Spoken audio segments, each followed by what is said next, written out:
Isto que de longe era roxo e diáfano, violeta e rubro, conforme a luz e o tempo, aparece agora à medida que o barco se aproxima, negro e disforme, requeimado e negro, devorado por todo o fogo do inferno.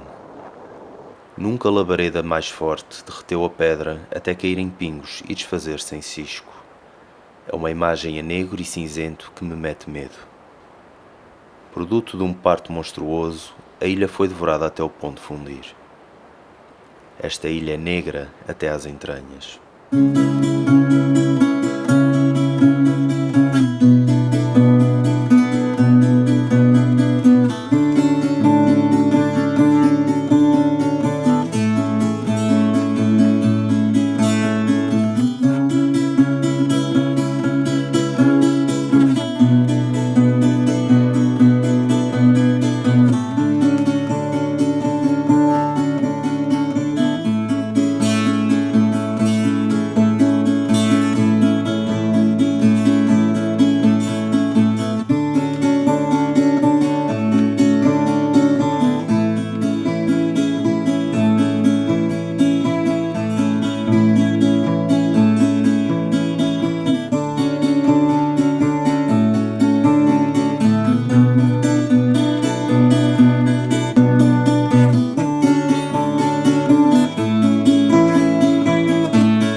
O vinho é, juntamente com o cristianismo, parece-me que é o primeiro fenómeno de globalização.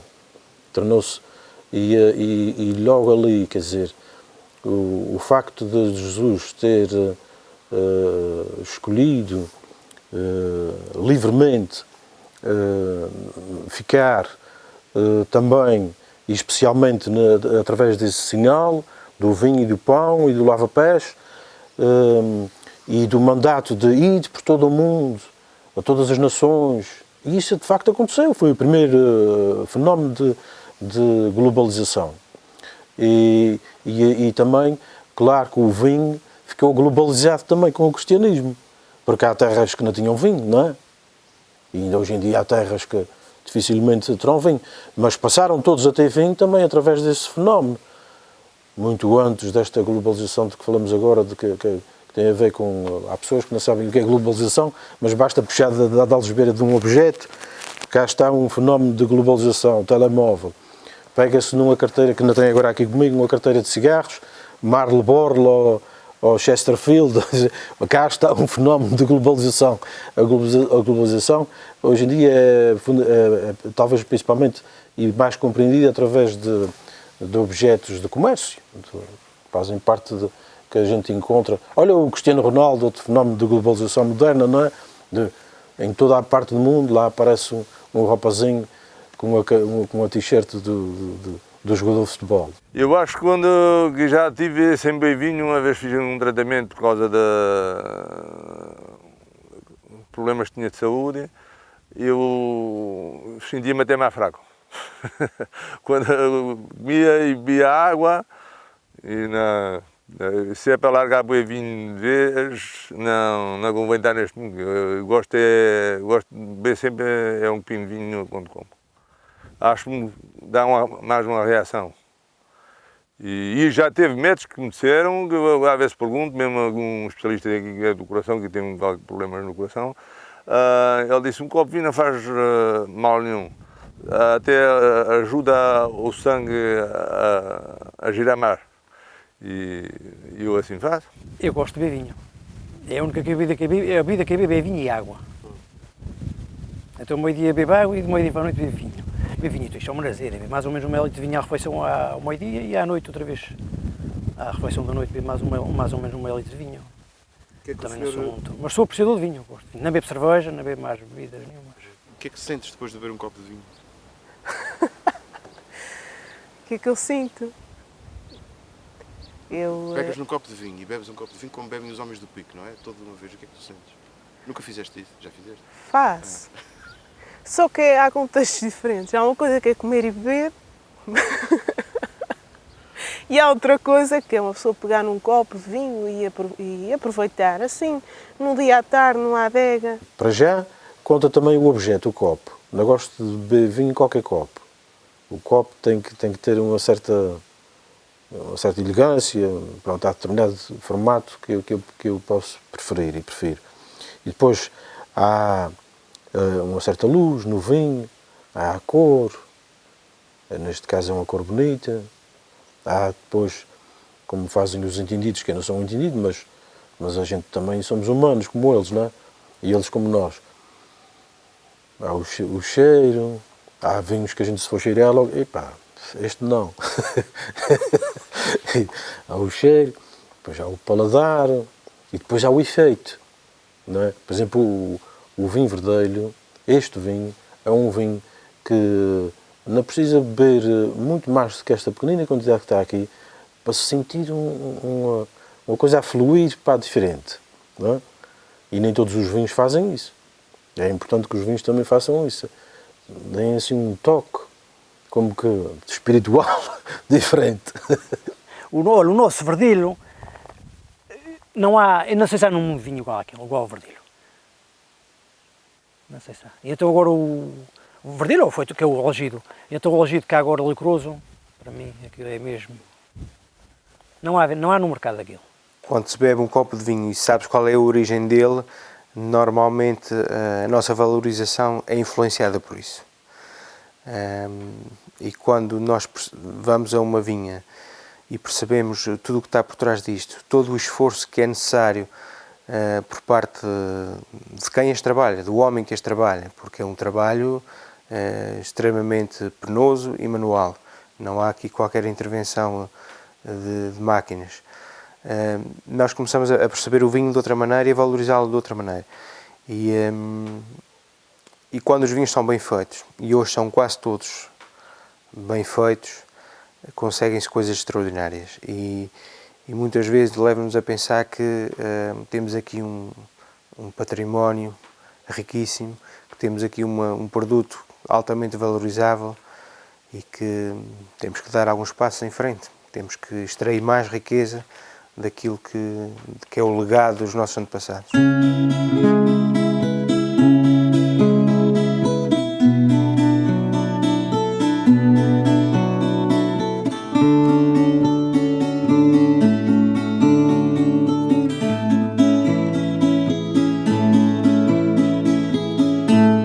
Nós temos várias situações onde nós encontramos terrenos que são dominados 100% por corrais semicirculares que protegem as figueiras. Temos situações mistas, onde temos corrais de figueira que se misturam com os corrais tradicionais, os corrais de vinha, que são os retangulares. E também temos casos onde existem os corrais normais, na totalidade da propriedade. Mas essa paisagem dos corrais semicirculares encontra-se em grande quantidade apenas em Santa Luzia, no Algito Santa Luzia. Em bom estado, podemos afirmar que sim, embora existam mais corrais de figueira noutras zonas da paisagem, mas que não estão, digamos, à vista, porque estão escondidos pela vegetação, mas nós temos conhecimento de terreno e propriedades que nós conhecemos.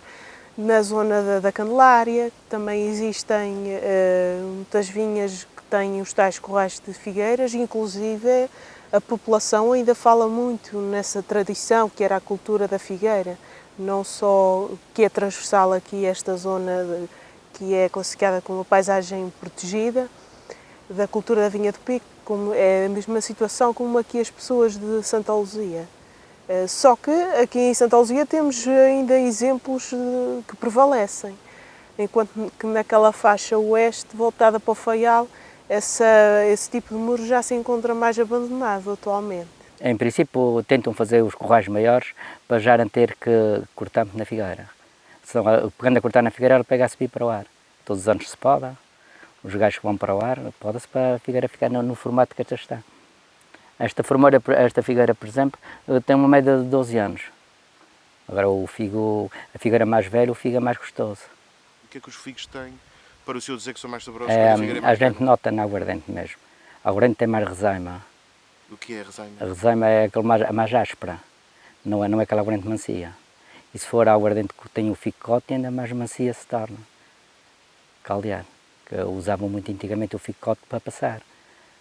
A gente, também tem uma vinha ali adentro, tinha um fornozinho de passar figos, tinha uma laja muito grande, uma laja que até perto do Melcar, de campo, onde eles passavam os figos lá e também tinha o forno. O pessoal que trabalhava nas figueiras, que não é do meu tempo, mas que eu ouço contar, que as pessoas no verão praticamente mudavam-se quase em debandada para estas zonas litorais, onde existem os maiores campos de figueiras, e passavam o verão nisto, que era untar figos e apanhar figos, untar figos e apanhar figos, e pô-los em balseiros para eles fermentarem, para depois daí se fazer a aguardente de figo.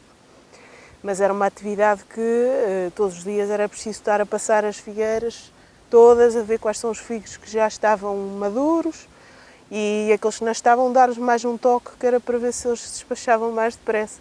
A aguardente nessa época era utilizada para reforçar o vinho, para que ele não se deteriorasse tão depressa e pudesse suportar as grandes viagens que fazia nas grandes rotas transatlânticas. Como nós sabemos, o vinho do Pico, e quando refiro o vinho do Pico estou-me a referir ao vinho licoroso, ao verdelho, ou um vinho muito famoso, que era o vinho passado, que segundo consta era uma coisa fora, era um néctar dos deuses. Quando o vinho não atingia aquele grau alcoólico que garantia a sua preservação, seria necessário adicionar a aguardente. Tornou-se um método e existem registros históricos desta complementaridade de aplicar a aguardente no vinho. Depois, mais recentemente, depois daquela crise que assombrou e que desolou as vinhas do Pico e que fez com que os grandes proprietários começassem a vender outros baratos, as grandes propriedades, para ainda conseguirem obter algum lucro daquilo que tinha sido um garantir de fortunas quase, posso adiantar isso. Foram vendendo fragmentos das propriedades, até que, já a partir de meados do século XIX, os picarotes, que tinham sido até então a mão de obra de trabalho, e não os proprietários da terra, aí inverteu-se a história, que era o picaroto, que era a mão de obra, começou a ser proprietário e a comprar. Fim dessa parte, sendo os picarotos, os proprietários ficaram por sua conta, e eles tinham que aproveitar o terreno que tinham com a cultura que tinham para garantir que conseguiam ir buscar esse rendimento que garantia a subsistência. Nós estamos a falar de rendimento, não era a maior parte dele em dinheiro, porque meados do século XIX até século XX, até meados do século XX, muitas das trocas eram feitas diretamente, não havia dinheiro. E encontramos ainda em Santa Luzia pessoas que nos contam essas histórias de terem não um terreno arável onde podiam cultivar os cereais e basicamente o milho, que era a grande fonte de subsistência. Essas pessoas não tendo essas propriedades, mas tendo rochas, chão de lagido, o que eles tinham era figueiras a dar figos. Vinham essas raparigas daí de cima, rapazes, cá para baixo ficavam de noite e trabalhavam ao dia nas figueiras. A maior parte da aguardente que se produzia era para trocar por farinha de milho? Era o hábito que as pessoas tinham de ir buscar o milho ao faial para ficar para o ano inteiro, ou o milho para se abastecer. Portanto, não tinham terrenos? Pois, como aqui em Santa Luzia não há grandes terrenos, o único lugar aqui que são maus terrenos para milho, não, era a maneira que tinham, era ir trocar. Não havia terra, havia Sim, pedra, havia pedra. E um que também no pico, iam para a prainha, dar a volta à ilha, vender aguardente. Mas a prainha era mais o trocar para o milho e era o faial. Para o antigo que conhecia, eles levavam 100 litros de figos, de aguardente de figo, e levavam uma pipa de vinho. E equivalia a 20 sacos de milho o quinto aguardente. E a pipa de milho, a pipa de vinho, equivalia também aos menos 20 sacos de couro.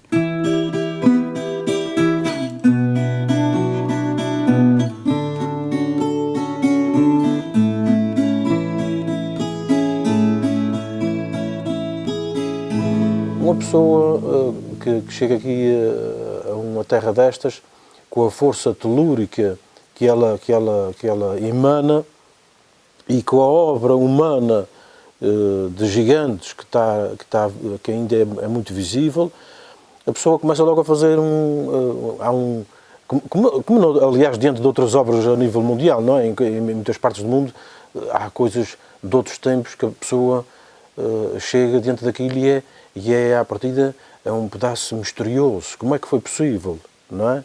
Um primeiro olhar é de mistério, é de espanto. Como é que foi possível tudo isto? Que forças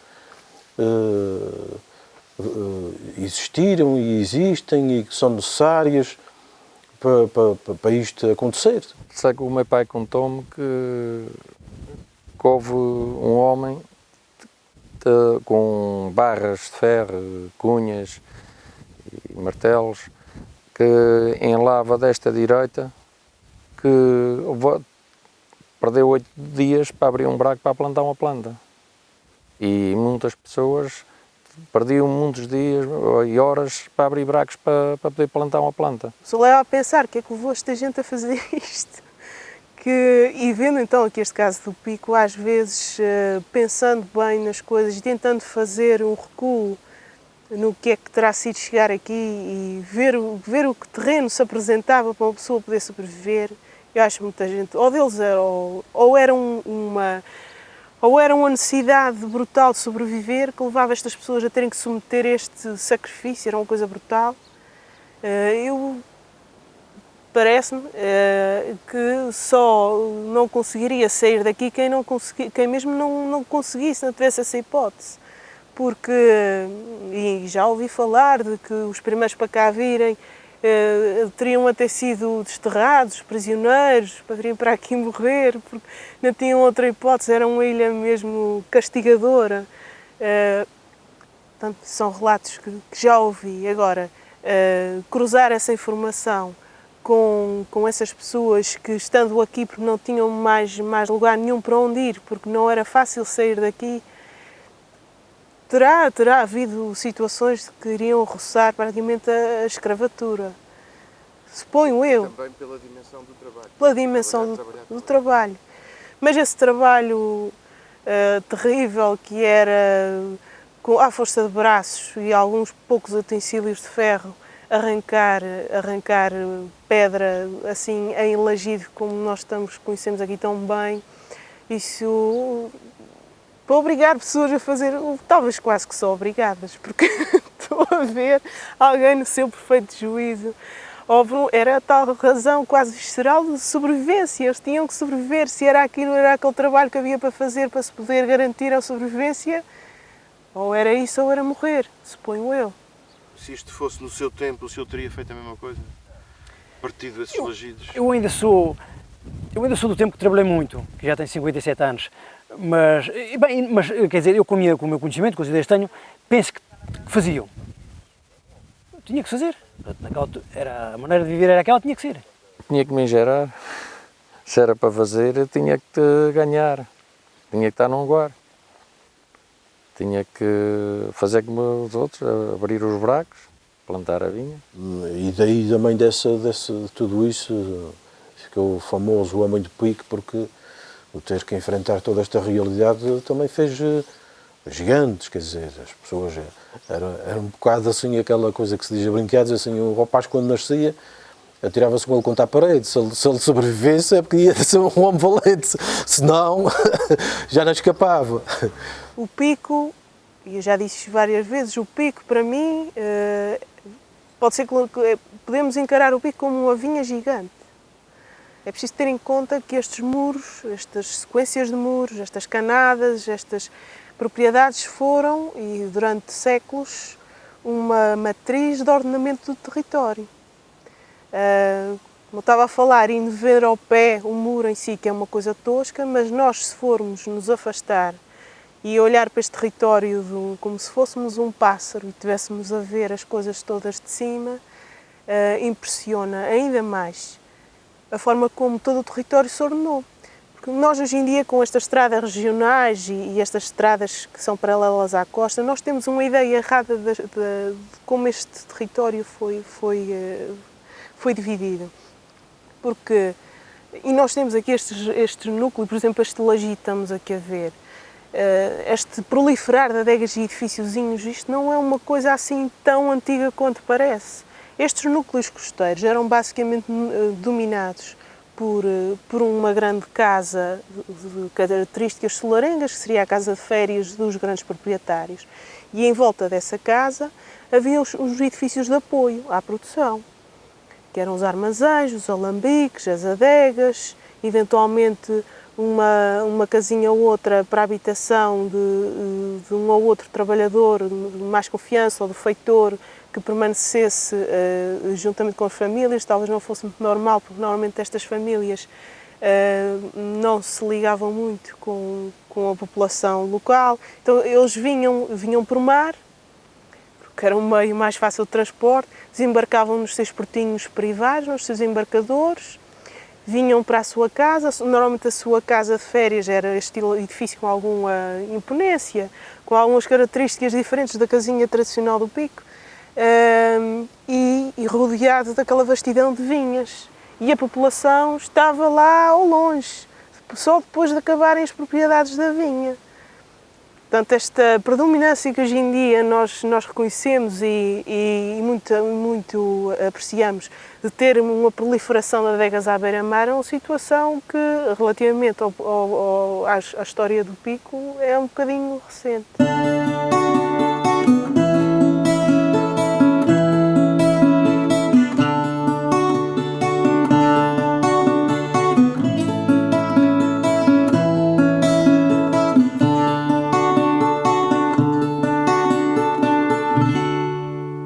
Uma paisagem quase natural, que foi só reconstruída aqueles muros com pedra seca. O que pensava, património mundial, era uma grande cidade ou edifícios antigos, e isso assim é na minha maneira de pensar.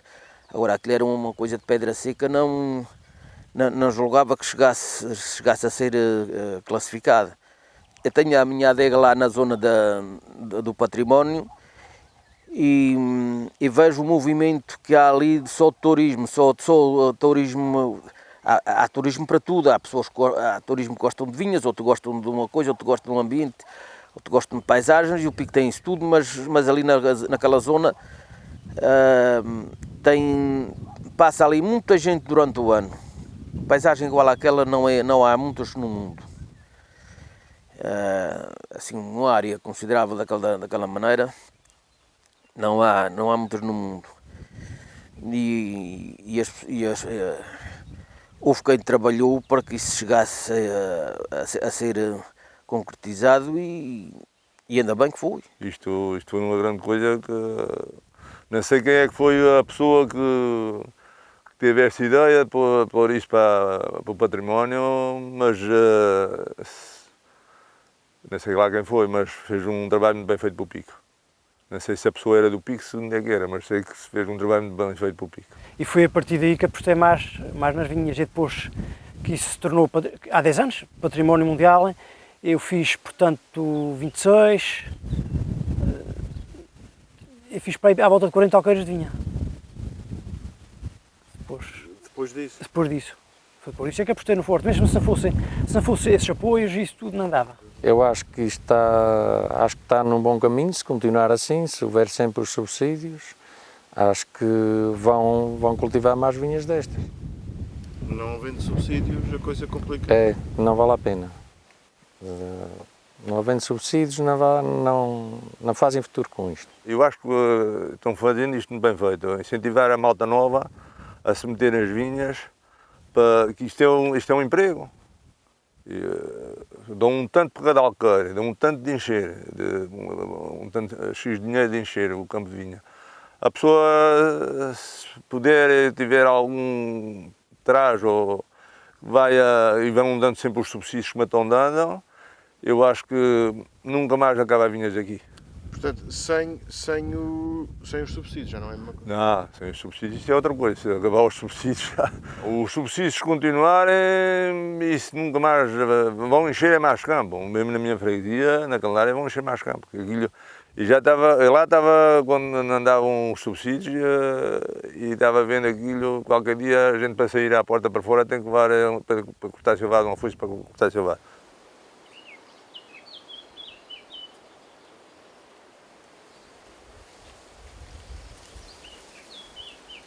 O vinho branco do Pico, feito verdelho e criado na lava, é um líquido com um pico amargo, cor de âmbar, e que parece fogo. Erguem um punhado de terra para um buraco e a videira deita raízes como pode, abrigada no corral, pelos muros e estendida no chão sobre os calhaus. Às vezes as pedras têm o feitio de vagas, de um mar encapelado que petrificou em cinzento, com espumas à tona. Os vinhos nessa altura, com certeza que seriam vinhos um bocadinho diferentes do que são hoje, mas há características que não devem fugir muito, nomeadamente a cor, tem a ver com o tipo de vinificação que teriam na altura e que ainda hoje também é possível fazer a mesma coisa, com o estágio que na altura só eram usadas vasilhas de madeira, por isso adquiriam essa cor âmbar com o passar do tempo de conservação na madeira. O pico amargo tem a ver com o final de boca, que é muito característico nos vinhos destas castas, em que o verdelho também se notabiliza por isso, que é o final de boca que tem um ligeiro toque amargo, que é muito característico da casta. E as outras características seriam... Que parece fogo.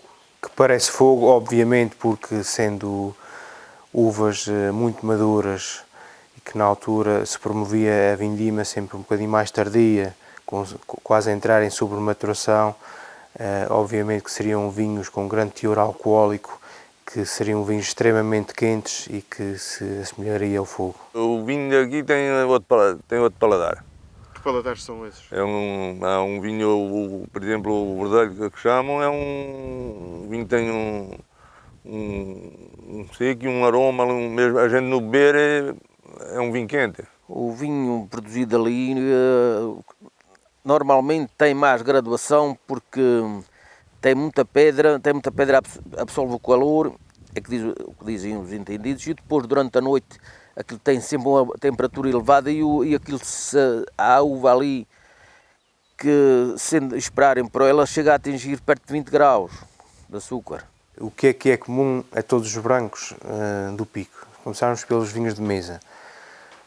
São vinhos extremamente minerais, salinos, e isto tem muito a ver com a nossa envolvência marítima, muito frescos, com uma acidez marcante e que às vezes pode ser mal compreendida, mas que é determinante para o sucesso dos nossos vinhos. Não são muito expressivos aromaticamente, mas têm aromas muito típicos e característicos, em que dominam os frutos tropicais e os citrinos, com a boca extremamente estruturada, persistente. Normalmente são vinhos com teores alcoólicos por volta de 13,5, que tem também essa grande vantagem, e com o tal equilíbrio da acidez e da frescura. Vamos aos licorosos. Um licoroso são vinhos normalmente com 3 a 5 anos de estágio em madeira, o que lhe dá uma grande envolvência, uma grande complexidade, não só na cor, mas especialmente nos aromas. Aromas extremamente complexos, com especiarias, frutos secos, melaços, caramelos, uma panóplia de famílias aromáticas que enriquece a definição do vinho. E na boca são vinhos extremamente quentes, volumosos, que fazem revelar mais uma vez essas notas aromáticas e muito, muito persistentes. Com alguma doçura, não muita, e a tal acidez que também já falámos para os vinhos brancos não licorosos, a tal frescura, a tal acidez que equilibra a doçura que eles devem ter. O senhor, se vier aqui, por exemplo, um dia como está hoje aí, se o senhor vier aqui às 11, meia-noite, ainda a pedra está quente. Se põe a mão em cima da pedra e a pedra ainda está quente. E a uva queira é calor para criar grau. Se ela for bem madura, tem um torrado, um aroma diferente, talvez dos outros lugares. Isto tem tudo a ver com o chão. Aliás, a qualidade das uvas está diretamente dependente do substrato onde as raízes se vão alimentar. Que processo é esse? Neste caso, é um processo complexo e difícil de explicar, porque nós não sabemos muito bem o que é que existe lá por dentro. Não é fácil determinar o perfil deste tipo de solo, que praticamente não existe, que praticamente é só rocha.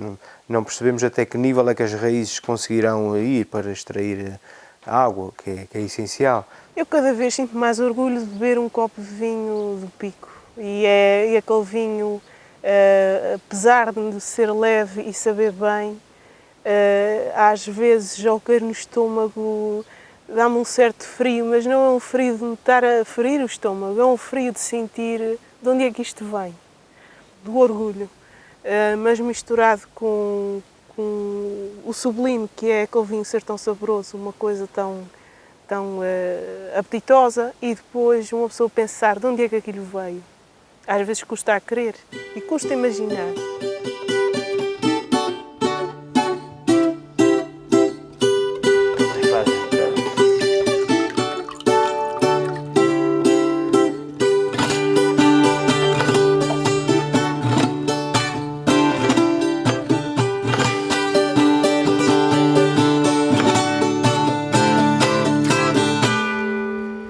Esta história foi-me contada pela senhora Isabel, que é neta do terceiro barão da Alagoa, que foi ele o responsável por ter trazido para cá a casta de cheiro.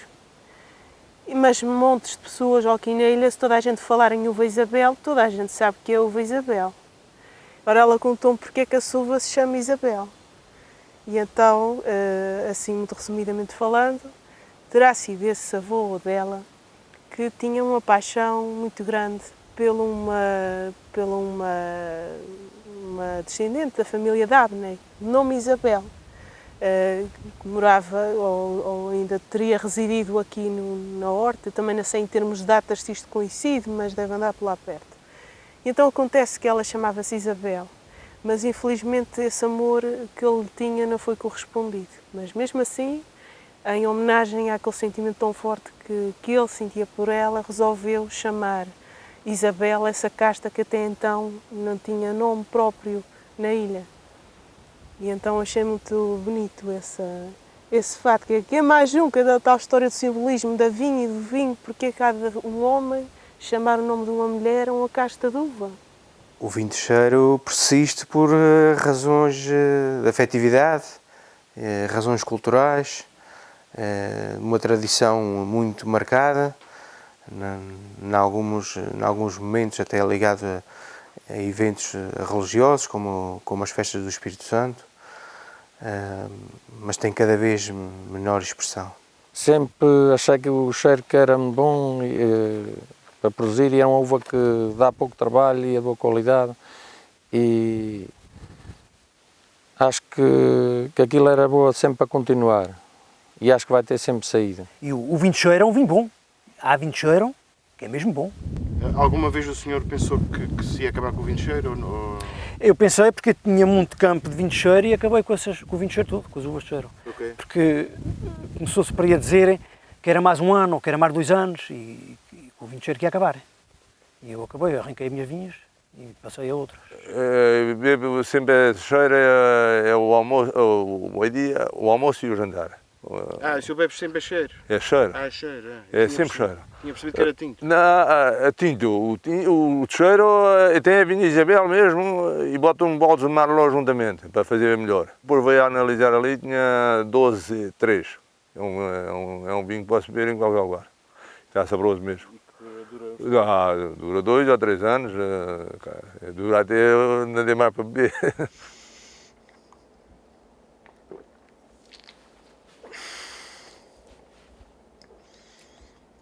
Está aqui o gostinho da uva Isabel. Hoje em dia já se usa muitas castas, já de proveniência europeia, que são misturadas com a própria uva Isabel. Tu bebes vinho de cheiro também? Eu bebo de todos. Gosto deles todos, logo que sejam bons, mas por uma questão de habituação e de tradição. Fui habituada assim e uma pessoa, por exemplo, a mim sabe muito melhor, confesso, comer um caldo de peixe e beber um copo de vinho de cheiro do que beber um copo de vinho de uma casta de Merlot ou Cabernet. Acho que não liga tão bem. Terá sido por esta questão de hábito, de habituação.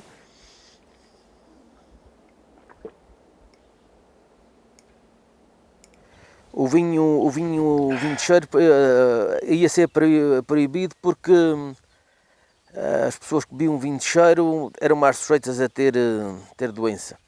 E cheguei a perguntar a um médico que aqui nos Açores, em todas as ilhas, havia vinho de cheiro. E se no continente, nas zonas que não havia vinho de cheiro, se as pessoas não adoeciam tanto como adoeciam cá, ele não me soube responder. Diz que o vinho de cheiro, quando era fermentado com aquela película da casca da uva, criava uma coisa chamada metanol. E até ele disse-me que o metanol era uma coisa que metiam nos aviões para dar força para os aviões levantar no combustível. Ele disse aqui também acontece a mesma coisa. Quando eles bebem muito, também há vezes tem deles que pensam que ficam muito fortes, também há vezes querem levantar voo.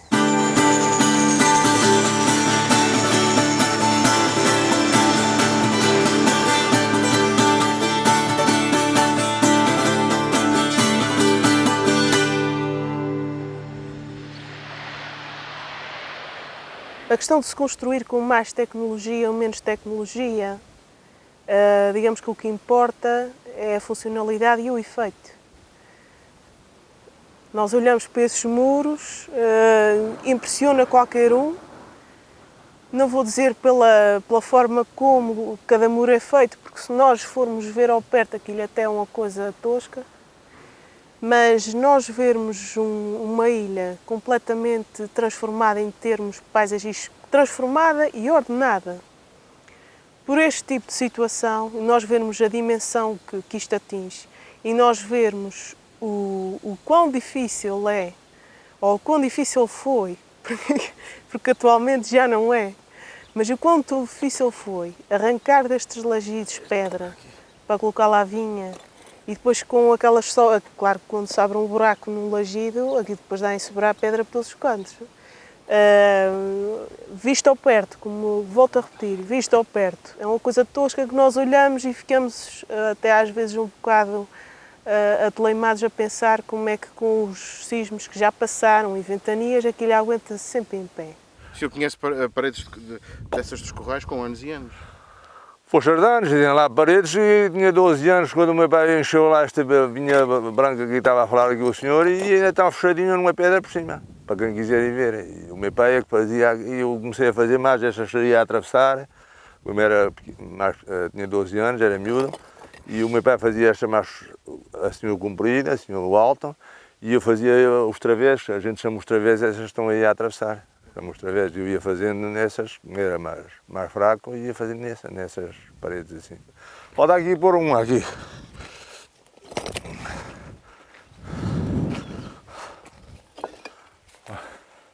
Aqui. Fica melhor ou não? É o gosto de trabalhar a vinha. O plantar a planta, o enxertá-la, isso é tudo uma coisa que dá prazer. E quando a gente começa a ver o enxerto a desenvolver, que pegou, dá um certo gozo, não é só verdadeiramente ver o vinho.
Quando a temperatura desce, és a noiva dos Açores. quando a temperatura desce, olha o pico. É aqui que a luz dos Açores atinge talvez a perfeição. Esta ilha negra e disforme apoderou-se dos meus sentidos. Tudo o que a princípio me repelia, o negrume, o fogo que a devora, o mistério, tudo me seduz agora. O Pico é a mais bela, a mais extraordinária ilha dos Açores, de uma beleza que só a ela lhe pertence, uma cor admirável e com um estranho poder de atração.